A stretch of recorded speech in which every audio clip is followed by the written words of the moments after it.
Ndagarutse ni Mukanziza Rebeka kuri cano mukunda cyane yitwa Kizwa Live.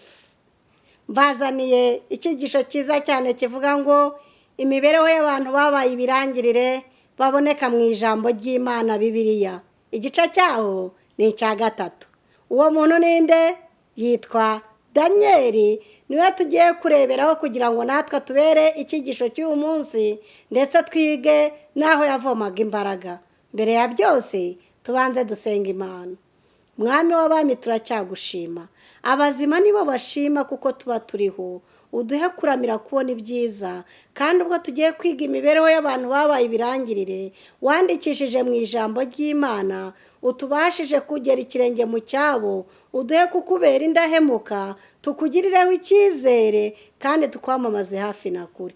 Abakurikirana nke kino cyigisho ubaha umugisha kandi uzaba iherezo ryiza ry'abakiranutsi mu izina ryiza rya Yesu, amena.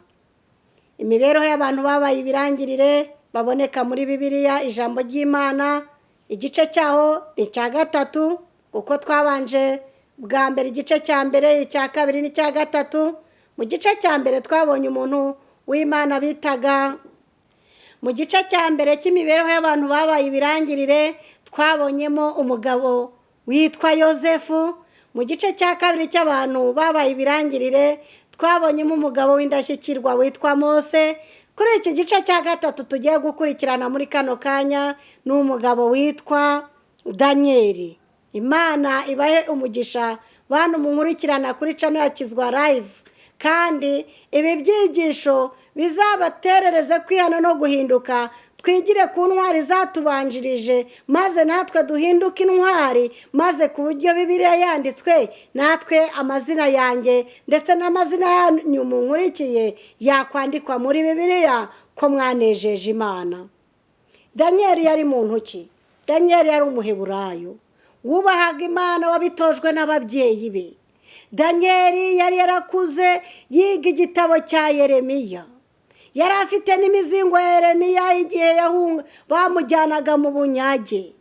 Daniel yari yaratojwe kubaha Imana uhereye mu bwana bwe, kuko inshingano y'ababyeyi b'abaheburayo ni ukwandikamo imico yo gukunda Imana mu bana bayo, kuko bari bazi ko abana ari umwanda uturuka ku Uwiteka. Abana ntabwo ari abo kujyana ku ishuri gusa, nabwo nubwo ari byiza, saba kwambika imyenda gusa ihenze kugira ngo umuntu abone ko mufite amafaranga menshi, nubwo nabyo ari byiza, ariko abana mbere na mbere ni ukubamenyesha Imana kuko ariyo yaremye umuntu, kandi ko imico y'Imana igomba kugaragarira muri twe ndetse n'abo tubyaye. Haleluya.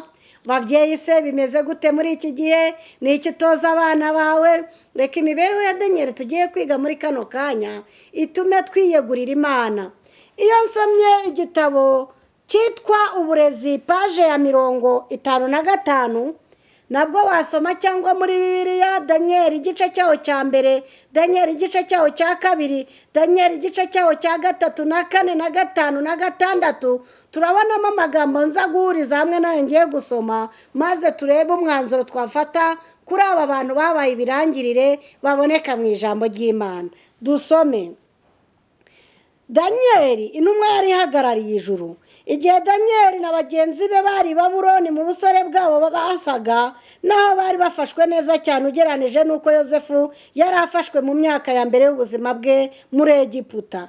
Nyamara nubwo byari bimeze bityo, ntibabuze guhura n'ibigeragezo bikomeye byibasira imico yabo. Abo basore b'Abayuda bakomokaga mu muryango wa cyami, bakuwe iwabo bahari horoheje, maze bajyanwa mu mujyi uhebuje indi ubwiza mu mujyi w'i Babuloni. Babajyana mu ngoro y'umwami ukomeye cyane, ndetse baza no gutoranywa ngo bigishirizwe kuzakorera umwami imirimo ikomeye. Aho ibwami harangwaga ibibi bikabije ndetse no gusayisha. Aba basore bari bakikijwe n'ibigeragezo byinshi kandi bikomeye, kubera ko basengaga Yehova. Bari barajyanyweho iminyago i Babuloni. Ibikombe byo mu nzu y'Uwiteka byari byarashyizwe mu ngoro y'ibigirwamana by'i Babuloni. Kuba umwami wa Isiraheli ubwo yari afunzwe n'abanyababuloni, ibyo byose bari barabatsinze, babivugaga birata ko ari igihamya kibagaragariza ko idini yabo n'imigenzo byabo bisumba idini y'Abaheburayo n'imigenzo yabo. Nyamara kandi mu bihe byari bimeze bityo, mu gukorwa n'isoni no gusuzugurwa byari byaratewe n'uko Isiraheli yari yarishe amategeko y'Imana. Imana yahaye Babuloni icyubahiro cy'isumbwe ryayo, ukwera kw'amategeko yayo ndetse n'imigisha itabura ikomoka ku kumvira. Ubu buhamya Imana yabutanze bunyuje mu nzira imwe rukumbi, bwagombaga kunyuramo bunyuza mu bintu bwari barakomeje kuba indahemuka n'abizerwa ku Mana. Daniel na bagenzi be bahuye n'ikigeragezo gikomeye mu itangira ry'umurimo wayo. Itegeko ryavugaga byo kujya biturutse ibwami, babanzaga gusenga ibigirwamana byabo. Uko dusenga ngo Mana weze iri funguro uvanemo igihumanya cyose, n'abanyababuloni babanzaga gusenga ibigirwamana byabo, bashimira ibigirwamana ko bahaye ifunguro. Igihe umwami yatangaga itegeko ngo Daniel na bagenzi be bajye bajya ku byo kurya by'ibwami, Daniel na bagenzi be bafashe umwanzuro wo kutiyandurisha ibyo byo kurya by'ibwami, ahubwo bisabira umuyobozi w'inkone, tubabarire tujye twirira imyumbati n'ibishyimbo ndetse uduhe n'amazi. Babanje kwanga, ariko aravuze ngo utugerageze iminsi 10 uzarebe uko tuzaba dusa. Imana yarabahiriye. Mu minsi 10 bari baguwe neza hamwe no kwiringira Imana, basaga neza. Umwami ababajije ibibazo, abanyababuloni bateranye, abanyabwenge b'isi bose bateranye. Dusoma ngo Daniel na bagenzi be bari barigishijwe neza amahame y'ijambo ry'Imana. Bari barize guhara iby'isi bakabigurana iby'umwuka. Barize gushaka ubutunzi bw'agahebuzo kandi babiboneye ingororano. Imico yabo yo kwirinda ndetse no gukomera ku nshingano yabo nk'abari bahagarariye Imana yatumye bakuza imbaraga z'umubiri, iz'ubwenge ndetse no mu by'umwuka ku rwego ruhanitse. Abo basore uko ari 4 barangije inyigisho zabo, babasuzumye hamwe na bagenzi babo biganaga kandi bategurirwaga kuzahabwa inshingano zikomeye mu bwami bwa Babuloni. Ariko basanze ari nta n'umwe uhwanye na Daniel, nta n'umwe uhwanye na Hananiya, nta n'umwe uhwanye na Mishayeli, nta n'umwe uhwanye na Zariya. Urabibona muri Daniel igice cyaho cya mbere umurongo wa 19. Ibwami Babuloni hari hateraniye intumwa zihagarariye ibihugu byose. Harimo intiti zifite impano zihebuje kandi zihariye, abafite impano kamere nyinshi kandi babaga bajijutse cyane, bafite amashuri ahanitse mu rwego rw'isi. Nyamara nta n'umwe basanze ahwanye n'abo banyagano b'Abayuda, haba mu by'imbaraga z'umubiri, haba uburanga, haba imbaraga z'ubwenge no mu bumenyi bw'idini. Ntawashoboraga kugereranywa nabo. Mu ijambo ryose ry'ubwenge no kumenya, icyo umwami yababazaga yabonaga barusha abakonikoni n'abapfumu bose bari mu gihugu cye inkubwe 10. Urabibona muri Daniel igice cyaho cya mbere umurongo wa 20. Haleluya! Abanyabwenge bose b'i Babuloni, aba basore banambye ku Mana, ari Hananiya, Mishayeli na Zariya na Daniel, bari bakubye abanyabwenge b'i Babuloni inshuro 10. Ubibone muri Daniel igice cyaho cya mbere umurongo wa 20. Niho ko hatubwira, mbaririmbira akaririmbo kamwe kavuga nkunda kwiringira Yesu. Nkunda kwiringira Yesu, nkajya mwumvira rwose, no kwizera umurage we n'amateka y'Imana. Nkuyoboke mwami rwose, najyaga nshidikanya. Yesu mwiza nkunda, mfasha nkumvire rwose. Aba basore bumviye Imana, aba basore babereye indahemuka Imana, maze Imana ibaha ubwenge, Imana ibaha igikundiro, maze ku banyabwenge bose b'i Babuloni bari babakubye ubwenge inshuro 10 nk'uko tubibona muri Daniyeli igice cyaho cya mbere umurongo wa 20. Kubwo kudateshuka kubaha Imana ndetse no kutadohoka ku kwitegeka, ubupfura bwa Daniyeli nuko yari atandukanye n'abandi mu kubaha, yari afite ikinyabupfura, byatumye mu busore bwe umwami w'umupagani yakoreraga amutonesha, aramukunda ndetse anamugira na minisitiri. Haleluya! Dukeneye abasore bubaha Imana, dukeneye abasore b'inyangamugayo, dukeneye ababyeyi b'imfura, dukeneye abamama b'imfura, dukeneye abakobwa b'imfura bazi kubaha Imana icyo ari cyo, bazi kuganduka ku nshingano baragijwe n'Uwiteka icyo ari cyo, haba mu bikorera, haba mu bakorera leta. Dukeneye abantu b'imfura b'inyangamugayo mu mirimo bashinzwe, kandi Imana yacu izahabwa icyubahiro. Daniyeli n'abagenzi be babaye abanyabwenge kandi babaye abaminisitiri. Daniyeli aratona, Daniyeli yari afite n'impano y'ubuhanuzi, maze baragenda bagubwa neza. Ariko nubwo bari abaminisitiri, ijambo rirambwira ngo Daniyeli yasengaga inshuro 3 ku munsi ku masaha adahinduka. Yari afite kwiringira Imana, kubera yuko ntabwo erega wayobora ngo ugere ku rwego ruhanitse utubaha iyo Mana, kuko niyo nkomoko y'ubwenge. Niyo yakubwira ngo ca hano, niyo na bya bindi biri mu rujijo yabiguhishurira, haba mu mayerekwa, haba mu nzozi, haba mu bandi bajyanama. Imana yagutumaho n'umuntu akakubera umujyanama mwiza. Nta kintu cyiza nko kwiringira Imana ukayihanga amaso, ikubera byose. Ndabinginze twige kwiringira Imana, tuyikomezeho. Ariko aba basore nubwo bagumye gusenga Imana bakaba inyangamugayo, aba basore nta hantu bari kubabonera bariye ruswa, abasore nta hantu bari kubona barenganije umuntu, kuko bari bazi ko hejuru y'ubuyobozi bwose bwo ku isi mu ijuru hari Imana ireba kandi izagororera buri muntu wese bikwiriye ibyo yakoze. Yaba ibyo dukora mu ibanga, ibyo byose Imana irabireba, byose bitwikururwa nk'ibyambaye ubusa imbere yayo. Na bya bindi dukorera mu ibanga abantu batazi, Imana irabireba. Niyo mpamvu nta kintu kiza nko kwiringira Imana. Muntu nkurikiye, gerageza kubera Imana indahemuka, wiringira Imana yonyine. Nta muntu wigeze wiringira Imana uzabibaza ijambo ry'Imana Bibiliya wigeze ukorwa n'isoni. Oya, Bibiliya irambwira ngo abantu bazakorwa n'isoni n'abava mu masezerano ari nta mpamvu. Ariko abantu biringiye Imana amaherezo yabo ni meza, kandi mu mpapuro zera z'ijambo ry'Imana harimo abagabo n'abagore bakoze ibikorwa by'indashyikirwa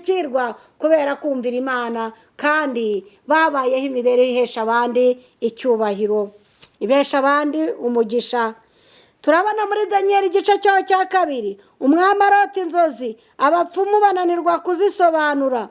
Byagenze gute? Umwami yarose igishushanyo cya zahabu, umutwe wari zahabu, igituza ari ifeza, ikindi gice cy'inda n'ibibera ari imiringa, ikindi ari ibyuma. Ngo maze agiye kubona yitegereje, abona ibuye ridahiritswe n'umwana w'umuntu, maze rigwa kuri bya birenge bw'icyo gishushanyo, maze gihinduka nk'aho umuntu ahurira umurama. Maze izo nzozi yarazirose arazibagirwa, maze ahamagara abapfumu n'abakonikoni ngo bazisobanure, birabananira. Batanga itegeko ko umunyabwenge wese w'i Babuloni yicwa, maze ushinzwe kwica abibwira Daniyeli amubwira ati, rero hatanzwe itegeko ko abanyabwenge bose b'i Babuloni bicwa, none nawe uri mu banyabwenge b'i Babuloni urasabwa kwicwa, kuko umwami yabuze umusobanurira inzozi. Daniyeli kubera kwiringira Imana ye, yarababwiye ati mumpe iminsi 3 mbaza Imana. Haleluya! Mbese bitayoberana nawe ujye ufata iminsi yo kubaza Imana, ujye ubifata, ufata igihe cyo kubaza Imana ibyiyoberanyije ku buzima bwawe, ibyiyoberanyije muri bizinesi zawe, ibyiyoberanyije mu rushako rwawe. Ujye ufata igihe ubibaza Imana, ni Imana yishura, imenya n'ibyo mwibanga, imenya n'ibyo wakorewe mu myaka yashize yawe. Mu myaka ukivuka Imana iraza ikakwishurira ati buryo ukivuka byagenze uku. Imana imana ikaguhera amakuru. Hahirwa umuntu wiringira Uwiteka, Uwiteka akamubera ibyiringiro. Bantu munkurikiye kuri channel Kizwa Life, mwiringira imana kuko abayiringira batazagira ikiza bakena. Zaburi iravuga ngo imigunzu y'intare ibasha gukena no gusonza, ariko bashaka Uwiteka nta kintu na kimwe cyiza bazabura. Danieli yarasenze umunsi wa mbere, yabwiye bagenzi be ngo dufatanye gusenga. Yarazi ubumwe bw'isengesho uko rimera. Ku munsi wa kabiri barasenga, ku munsi wa gatatu araryama. Imana imwereka ibyo yarose, maze imwereka nuko n'igisubizo cyabyo, maze aragenda abisobanura umwami Nebukadinezari. Aramubwira ati mwami w'abami, wari uryamye ku gisasiro wibaza ngo ninde uzansimbura ku bwami. Ibyo byaguhagaritse umutima, ariko mu ijuru dufite Imana isobanura, niyo yaje kumenyesha uko ingoma zizakurikirana. None mwami Nebukadinezari, umva uko inzozi zisobanura. Umutwe wabonye ugereranya na zahabu, nyagasani ni wowe, ni wowe.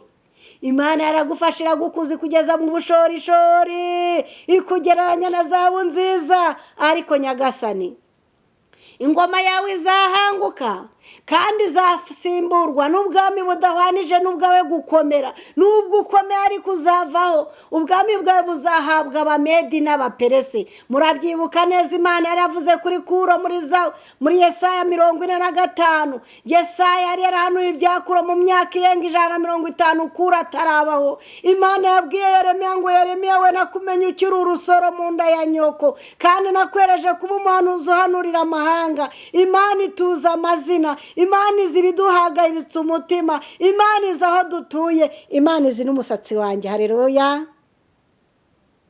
Imana ituzi wese. Niyo mpamvu tugomba kwiga kuyishingikirizaho. Ubwami bw'Abamedi n'Abaperesi bwari buyobowe na Kuro. Namaze ubwami bw'Abakuro aravuga ati nabwo buzavaho, hazajyaho ingoma y'Abagiriki. Abagiriki nabo bazavaho, hajyaho ingoma ya Roma. Ubu turi ku ngoma ya Roma, tugeze ku mano, ku kirenge. Nta yindi ngoma izimikwa uretse ingoma ya Yesu Kristo. Niyo mpamvu mbabwira abantu munkurikiranye kuri channel Kizwa Life, iki ni igihe cyo kwiyegurira Imana. Turi ku mano. Ubwami bw'i Babuloni bwarahangutse nk'uko ijambo ry'Imana byanditswe byabivuze muri Daniel igice cyaho cya 2. Ingoma y'Abamedi n'Abaperesi yari imyiri Imana yivaho nk'uko ibyanditswe byera byabivuze. Ingoma y'Abagiriki nayo yari iyobowe na Alexandre Rogra, Alexandre Mukuru, yari imyena yivaho. Tugeze ku ngoma ya Roma izasimburwa n'ubwami bwa Yesu Kristo. Niyo mpamvu nshishikariza abantu bose bankurikiye kubera Imana indahemuka, tukigira kuri Danieli. Impamvu yanditswe muri Bibiliya ni ukugira ngo natwe twigire ku bagabo n'abagore b'intwari, natwe tubera Imana indahemuka, kandi Imana izatugirira neza. Nyuma rero yo gusobanura izo nzozi, umwami yashimye Imana ya Danieli arayihimbaza.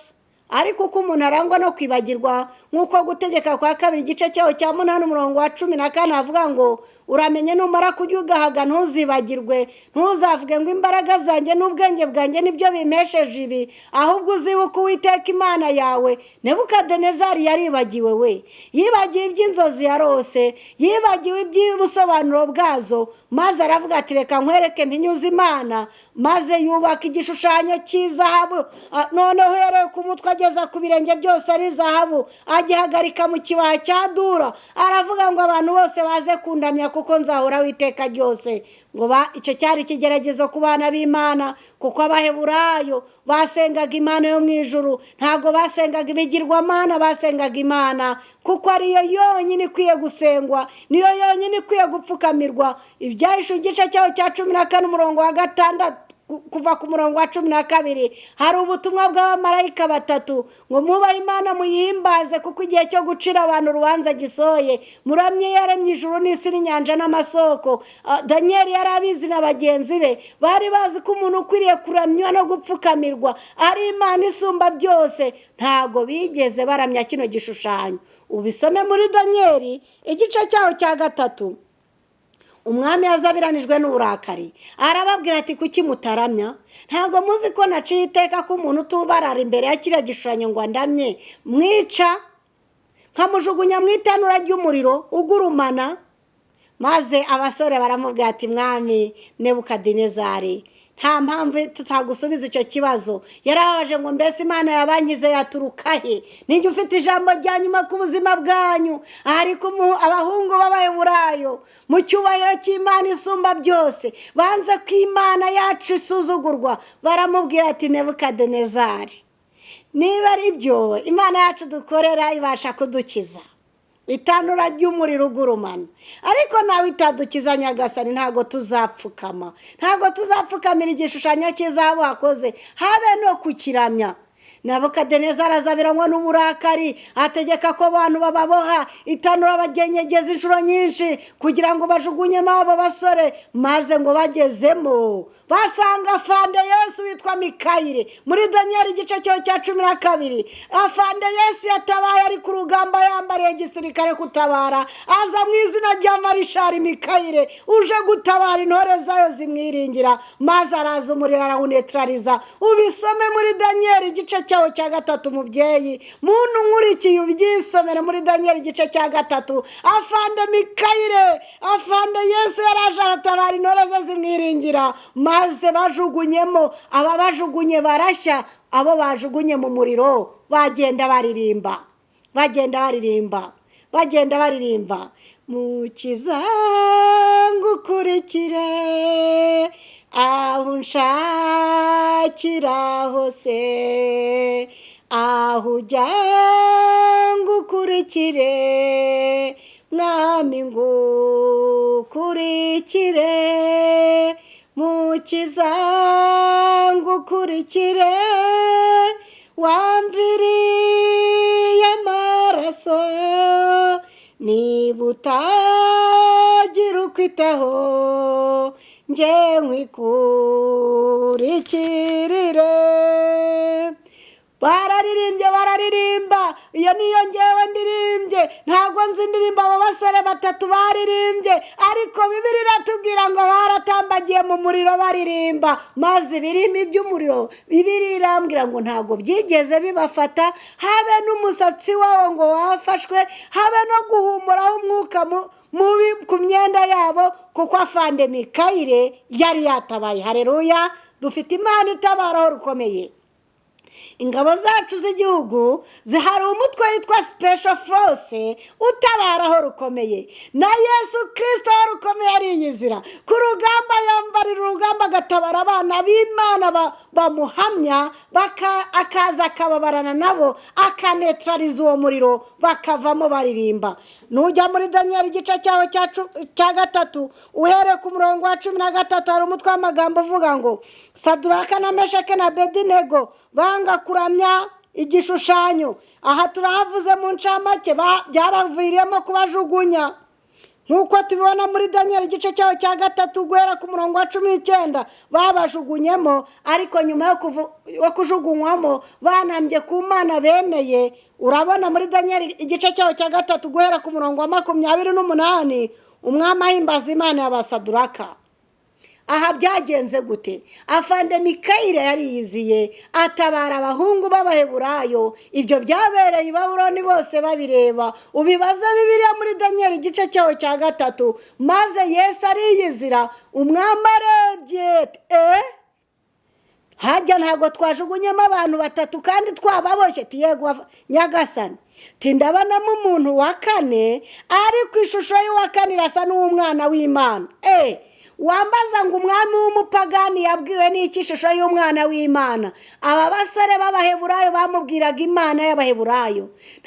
Ntago bakanzwe n'uko umwami w'Abisirayeli yari afungiye i Babuloni. Ibikombe by'Uwiteka byanyazwe, byo cyari igisuzuguriro, ariko abo basore bari barazi kwiringira Imana, no bona n'ubwo ijuru ryavaho bari barazi kwiringira Imana uko byagenda kose. Ntibakangwaga n'imiraba, ntibakangwaga n'ibigeragezo bahura nabyo. Icyo bari bazi ni kimwe, ni ukwiringira Imana. Iyo Mana rero bari barayimenyesheje umwami. Rero turasoma uko umwami amaze kumenya ko ari ishusho y'uwa 4 byagenze gute. Yategetse ko bazimya itanura. Wiyumvire, Nebukadinezari aravuga ati imana ya Saduraka na Meshake na Abedinego ishimwe niyo yohereje abamarayika bayo ikiza abagaragu bayo bayiringiye, kuko bigurukije ijambo ry'umwami bemera guhara amagara yabo kugira ngo batagira indi mana yose bakorera cyangwa basenga itari imana yabo. Nicyo cyatumye nca iteka kugira ngo umuntu wese wo mu moko yose n'indimi zitari zimwe uzavuga nabi imana ya Saduraka na Meshake na Abedinego azatemagurwe, kandi urugo rwe ruzahindurwe nk'icyavu, kuko ari nta yindi mana ibasha gukiza bene aka kageni. Ibyo bishize umwami yogeza Saduraka na Meshake na Abedinego mu gihugu cy'i Babuloni. Izina ry'Imana yacu rihabwa icyubahiro. Ibyo wasoma mu gitabo cya Danieli igice cyaho cya 3 umurongo wa 8 kugeza 30. Nyuma amaze kubona ko Imana yo mu ijuru ifite imbaraga zimurenze, yarazi ko ari we ufite imbaraga n'ijambo rya nyuma ku bana b'Imana. Nta muntu uwo ari we wese ufite ijambo rya nyuma ku buzima bw'umwana w'Imana. Ijambo rya nyuma rifitwe n'Imana yamuremye, kuko ubuzima utashyizeho ntugomba no kubukuraho. Imana niyo ifite ijambo rya nyuma ku buzima bw'umuntu yiremeye. Gushikama kw'abo basore kwatumye Imana ya Danieli, Imana ya Saduraka na Meshake imenyekana. Aba basore bakigera i Babuloni babahinduriye amazina, babambura amazina yabo yakavukire, Ananiya, Meshayeli na Azariya na Danieli, babaha amazina y'ibigirwamana byabo. Aba basore nubwo bari abaminisitiri, bamwe muri bo babagize inkone kugira ngo batazororoka. Nubwo babagize inkone bamwe bakabahindurira amazina, bakavanwa mu gihugu cyabo bakajyanwa mu gihugu cy'i Babuloni basenga ibigirwamana bakikijwe n'ibintu by'ubupagani byinshi, ariko hari kimwe batabashe kubakuraho: Imana. Ntago bigeze bavanwaho Imana yabo, bagumye kuyizirika no kuyinambaho. Daniel aravuga ati ariko abiringiye Imana yabo, Imana ibakoresha iby'ubutware. Ntago bigeze bava ku Mana, natwe ntago tuzayivaho, tuzayivuga mu makosi n'ibiraha tuhura nabyo. Tuzagumya kuvuga kugira neza ko Imana isumba byose. Nawe uri mu makosa atandukanye uramenye muvande, ntuzave ku Mana, ahubwo uzayinambeho kandi zakugirira neza. Uyu Daniel mbabwira rero yaramye imyaka myinshi, yagize umumaro. Ingoma zagiye zimusimburaniraho. Ingoma y'i Babuloni iyobowe na Nebukadinezari yarayiriye, iy'Abamedi n'Abaperesi arayirya, yari iyobowe na Kuro. Yanavuganye na Kuro amumenyesha ukuntu Imana yamuvuzeho, ukuntu Imana yamuvuzeho mu myaka 150 ataravuka. Maze Kuro amaze kubyumva ko Imana yamuvuzeho mu myaka 150, ahita yandika urwandiko ngo abanyagano bose nibasubire i Yerusalemu bubaka ingoro y'Imana, kandi bizakenerwa bizave mu mutungo w'umwami. Kandi yarababwiye ngo munsabire nanjye Imana impe kurama. Umwami Kuro yari yarahishuriye ibanga ry'aba Baheburayo. Uyu Daniel rero yagumye kunamba ku Mana, kandi yabaye indashyikirwa mu kuyimenyekanisha, bituma n'umwami w'i Babuloni witwaga Nebukadinezari yihana, ahindukirira Imana yacu. Izina ry'Imana yacu rihabwa icyubahiro. Nebukadinezari yishyiraga hejuru, ariko Imana yamucishije bugufi. Nebukadinezari yaruriraga cyane umunara w'i Babuloni, maze akavuga ngo ngiyi Babuloni yanjye niyubakiye, ngo iheshe izina ryanjye icyubahiro. Imana iramubwira ngo Nebukadinezari we, nerega ni wowe ubwirwa, va mu bantu ujye kurisha. Yavuye mu bantu aragenda, nta na bodyguard afite, nta na escort afite, ajya mu ishyamba ahamara ibihe 7 ariyo myaka 7 arisha. Imana irinda ubuyobozi bwe. Dufite Imana izi kurinda.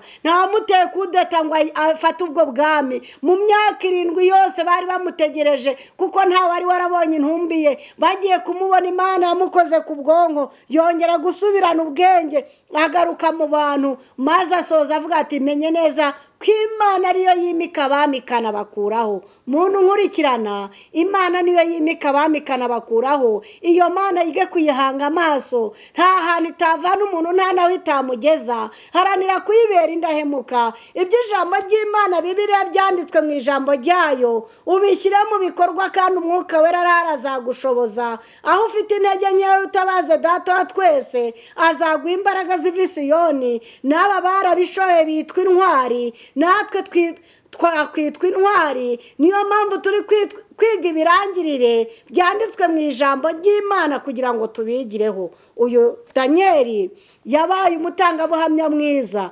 ahagararira Imana kubera gusenga 3 ku munsi. Bamushyize mu rwobo rw'intare, ariko umwami Dariyo yaramubwiye ati, Danieli, mugaragu w'Imana isumba byose, Imana yawukorera ibasha kugukiza.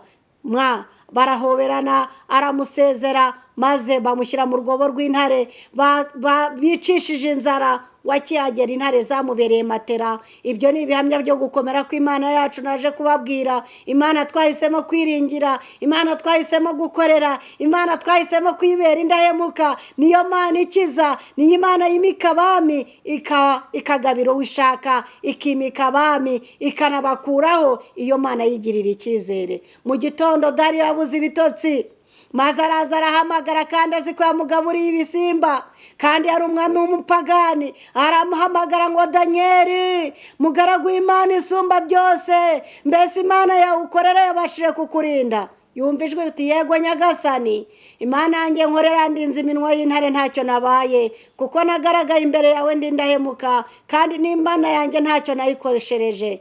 Abanzi ba Danieli bari baraye babyina insinzi, turamwikijije. Imibereho yaduteraga ipfunwe, ubudahemuka bwe bwaduteraga ipfunwe, ubunyangamugayo bwe no kutagira ruswa byaduteraga ipfunwe. Turamwikijije, babyinana n'abana babo n'abagore babo. Maze muri icyo gitondo cyarakeye, bahamagara abo bantu bareze Danieli, barabazana n'abana babo, babajugurinyira intare, zirabajya nta gufwa ryageze hasi, nk'uko inyandiko itubwira. Rero bavandimwe munkurikiye, uyu ni intwari mu kwizera. Imana yamukoresheje byinshi ntarondora. Ufate igitabo cya Danieli ukisomere, ubuhanuzi butandukanye bwasohoye. Danieli niwe wabwanditse ahemukeye n'Umwuka w'Imana. Reka twige kugirira Imana icyizere, kandi tubere Imana indahemuka. Tunambe ku mategeko yayo 10. Gusambana tubireke, kwiba tubireke, kuriganya tubireke, ubusambo tubireke.